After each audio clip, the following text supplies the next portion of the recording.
PM Modi विकास का नारा लगाते हैं। हर रैली, हर सभा में उनकी जुबान पर विपक्ष के वार के साथ विकास का नारा रहता है। लेकिन क्या वाकई बीजेपी ने देश में विकास किया है? क्या 5 सालों में मोदी सरकार का ये दावा सच हुआ है? जब इसी तरह का एक सवाल उत्तर प्रदेश में एक युवक ने बीजेपी नेता से पूछा तो वो इस कदर भड़क गए कि मर्यादा तक लांग बैठे। उन्होंने युवक को भरी सभा में खरी खोटी सुना दी।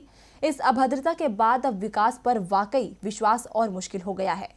मैं नरेंद्र मोदी, मैं विकास हूँ। हर चुनाव में ये नारा गूंजता सुनाई देता है। गुजरात विधानसभा चुनाव में भी इसी नारे का शोर था। हालांकि विपक्ष ने विकास की तलाश भी की, लेकिन बीजेपी ने सत्ता को ऐसा आईना दिखाया कि झूठे वादे भी हकीकत लगने लगे और विकास की तलाश खत्म हो गई। लेकिन अब लोकसभा चुनाव करीब हैं, ऐसे में एक बार फिर बीजेपी के विकास को लेकर सवाल उठ रहे हैं।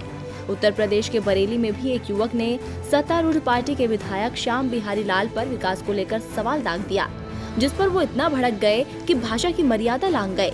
नेताजी ने जिस भाषा का प्रयोग किया वो हम आपको पूरी तरह से बता भी नहीं सकते हैं। उन्होंने कहा कि क्या डांस प्रोग्राम कराने पर ही गांव को विकसित माना जाएगा।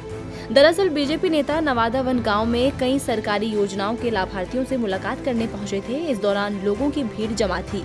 तभी एक युवक ने कहा कि बीजेपी काम करना चाहती है पर उनके इलाके के लिए कोई कुछ नहीं करना चाहता। विधायक ने इस पर युवक से बकवास न करने को कहा।